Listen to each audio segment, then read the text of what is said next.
Yeas are 218, the nays are 214. The motion is adopted.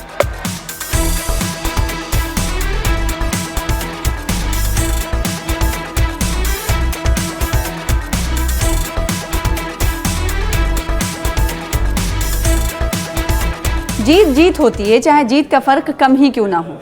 Big beautiful bill के हक में शिद्दत से मुहिम चला रहे अमेरिकी सदर, अमेरिकी राष्ट्रपति डोनाल्ड ट्रंप को आखिरकार बड़ी कामयाबी मिल गई और बिग ब्यूटीफुल बिल अमेरिकी कांग्रेस से मंजूर हो गया है। आपको इस वीडियो के जरिए बताएंगे कि हक में और विरोध में कितने वोट पड़े। नमस्कार, आदाब, इस्तकबाल है आपका। आप देख रहे हैं न्यूज़ 18 का सोशल मीडिया प्लेटफॉर्म। मैं हूं आपके साथ सना वारिस। बिग ब्यूटीफुल बिल जो पिछले दिनों काफ़ी तनाज़े का सबब बना रहा, एलन मस्क और राष्ट्रपति डोनाल्ड ट्रंप के बीच हमने देखा कि विवाद गहराता गया और अब ये बिल अमेरिकी कांग्रेस से पास हो चुका है, मंजूर हो चुका है। बिल के हक में 218 जबकि मुखालिफत में 214 वोट पड़े हैं। बिग ब्यूटीफुल बिल को बिल टैक्स के हवाले से और साथ ही साथ क्यों लाया गया है, राष्ट्रपति डोनाल्ड ट्रंप की तरफ से वक्तन फवक्तन इस बिल के हवाले से कहा जाता रहा है, लेकिन इस बिल के माने क्या हैं, इसे आने वाले हिस्से के तौर पे हम आपको आगे बताएंगे। बिल सदर ट्रंप और एलन मस्क के दरमियान तनाज़े का सबब बना था, ये आप सभी को पता है। और जब ये बिल मंजूर हुआ तो उसके बाद राष्ट्रपति डोनाल्ड ट्रंप ने क्या कुछ कहा, सुनिए। There could be no better birthday present for America than the phenomenal victory we achieved just hours ago when Congress passed the one big beautiful bill to make America great again.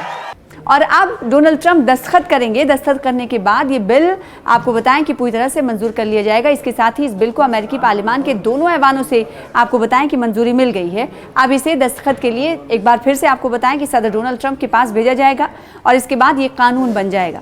जैसा कि आपको मालूम है कि जब कोई parliament session नहीं होता उस वक्त किसी मुद्दे को अगर लाया जाता है तो बिल लाया जाता है, फिर उसके बाद इसे ऐवान से मंजूर करवाया जाता है और कानून उस वक्त वो बनता है कि जब राष्ट्रपति का इस पर हस्ताक्षर होता है। तो ऐसे ही प्रोसेस से अमेरिका में भी ये बिल गुजरेगा और राष्ट्रपति डोनाल्ड ट्रंप के हस्ताक्षर के साथ, दस्तखत के साथ ही ये बिल कानून बन जाएगा।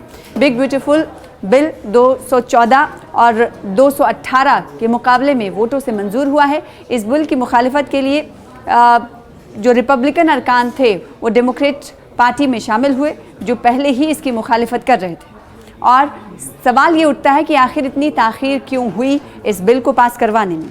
डेमोक्रेटिक पार्टी के लीडर और न्यूयॉर्क से रुकन हकीम जेफरीज ने बिल के ख़िलाफ़ में धमाका खेज और रिकॉर्ड तोड़ खिताब किया। उन्होंने तकरीर करते हुए ऐवान में वोटिंग के अमल को 8 घंटे से ज़्यादा मौखर किया। हाउस के स्पीकर माइक जॉनसन ने कहा कि हमें एक बड़ा अहम काम मुकम्मल करना है। कुछ रोज़ कबल ये बिल आपको बताएं कि इस हवाले से उनकी तरफ से कहा गया कि इसे मंजूर किया गया था सेनेट की तरफ से। जी हाँ, इसे सेनेट में जेडी वेंस के वोट से मंजूर किया गया, लेकिन मामला 50-50 पर बराबरी पर छूटा था। बिग ब्यूटीफुल बिल पार्लियामान से, अमेरिकी पार्लियामेंट से पास हो गया है, मंजूर हो गया है, लेकिन इस बिल ने रिपब्लिकन पार्टी के अंदर इख्तलाफात को गहरा दिया है, उजागर कर दिया है और इस विवाद को बढ़ता हुआ देखा जा सकता है। वहीं सवाल ये उठता है कि आखिर ये चर्चा में ये डोनाल्ड ट्रंप का बिल क्यों था। आपको बताएं कि देर रात पास हुआ है। इसके बाद ट्रंप ने खुशी जाहिर की। इस बिल के पास होने के बाद उनके दूसरे कार्यकाल की इसे सबसे बड़ी उपलब्धि, कामयाबी माना जा रहा है। ये विधेयक सेनेट और हाउस, जैसे कि अब से कुछ देर पहले हमने आपको बताया कि जब ये ऑर्डिनेंस था तब इसे सेनेट और हाउस ऑफ रिप्रेजेंटेटिव्स से पारित होकर, पास होकर अब राष्ट्रपति के यानी डोनाल्ड ट्रंप के हस्ताक्षर के लिए, दस्तखत के लिए भेजा जा चुका है। अब सवाल ये उठता है, आखिर में आपको बताएंगे कि बिग ब्यूटीफुल बिल है क्या जिसे डोनाल्ड ट्रंप लेकर आए और इस पर आखिर तनाज़ा क्यों खड़ा हुआ और इतना वक्त क्यों लगा। ये बिल कहता क्या है? ये बिल बहुत अहम है क्योंकि इसमें लगभग $4.5 ट्रिलियन की टैक्स छूट शामिल है। ये बच्चों पर मिलने वाले टैक्स क्रेडिट को $2,000 से बढ़ाकर $2,200 कर देगा। हालांकि कम आय वाले लाखों परिवारों को इसका पूरा फ़ायदा नहीं मिलेगा। बिल में कुछ नए टैक्स छूटें अस्थायी रूप से जोड़ी गई हैं, जैसे टिप, ओवरटाइम और ऑटो लोन पर छूट रखी गई है। इसके अलावा $75,000 सालाना से कम कमाने वाले बुजुर्गों को $6,000 की अतिरिक्त टैक्स छूट मिलेगी।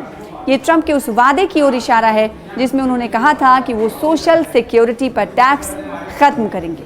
नमस्कार।